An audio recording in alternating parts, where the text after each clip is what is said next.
તો જય માતાજી ફ્રેન્ડ, 20 દિવસ પછી ફરીવાર બ્લોગ બનાવવાનું શરૂ કર્યું છે. મારા ઘણા બધા ફ્રેન્ડનો ફોન આવ્યો કે ભાઈ બ્લોગ બનાવવાનું કેમ બંધ કરી દીધું. તો હું સુરત જોબમાં હતો, મેરેજમાં રાતે શૂટિંગ કરવા જવાનું હોય એટલે ટાઈમ નથી મળતો. તો હવે ફરીવાર બ્લોગ શરૂ કર્યો છે અને આજે હું પહેલી વહેલો બ્લોગ બનાવું છું પાછો ફરીવાર.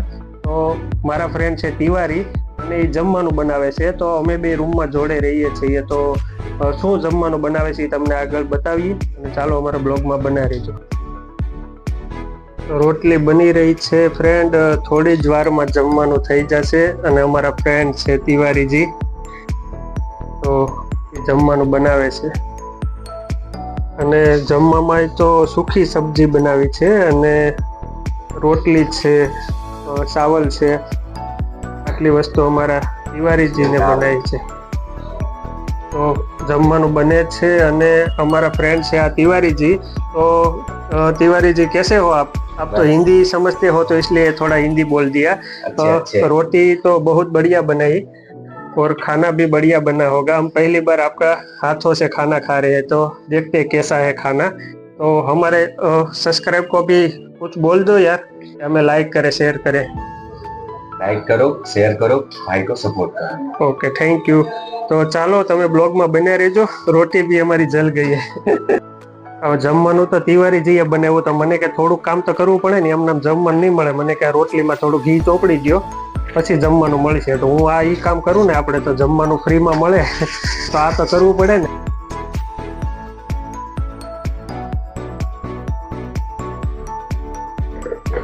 આ છે અમારી સૂકી સબ્જી, એ જે તિવારીજી કહે છે અને આને સૂકી સબ્જી કહેવાય। આપણને તો ખબર નથી કે ગુજરાતીમાં શું કહેવાય। તો આટલી વસ્તુ બનાવી છે મારા ફ્રેન્ડે અને હવે જોડે અમે બંને જમશું। અને ચાલો તમે પણ જમવા, અને અમારું આ જમવાનું કેવું લાગ્યું તમે પાછા કોમેન્ટમાં કહેજો। આ છે રોટલી અને દાળ અને ભાત અને આ સૂકી સબ્જી, તો કોમેન્ટમાં કહેજો અમારા તિવારીજીએ બનાવ્યું છે જમવાનું। તો ફ્રેન્ડ આ છે અમારું જમવાનું, અને જમવામાં આજે 4 વાગી ગયા છે। અમે 2 વાગ્યાના બનાવતા હતા, જમવાની ટ્રાય કરતા, અને જોડે થોડોક બ્લોગ બનાવવાનો હતો એટલે થોડીક વાર લાગી। તો ફ્રેન્ડ આ છે અમારું જમવાનું, દાળ ભાત અને સૂકી સબ્જી અને રોટલી। તો તિવારીજી આ બહુ સારું એવું સબ્જી બનાવ્યું છે અને જમવાની બહુ મજા આવે એવું છે। અને ચાલો તમે પણ જમવા। તો ફ્રેન્ડ હવે જમી લીધું અને જમીન સીધો હવે વાસણ ધોવાનું કામ કરીએ, અને વાસણ ધોવાઈ જાય એટલે ફટાફટ જવાનું છે જોબ ઉપર। તો ફ્રેન્ડ જોબ જવા માટે નીકળી ગયા છીએ, અને તમે અમારા બ્લોગમાં આગળ બન્યા રહેજો, એટલે હું શું જોબ કરું એ પણ તમને કહીશ। અને ફાઇનલી જોબ ઉપર પહોંચી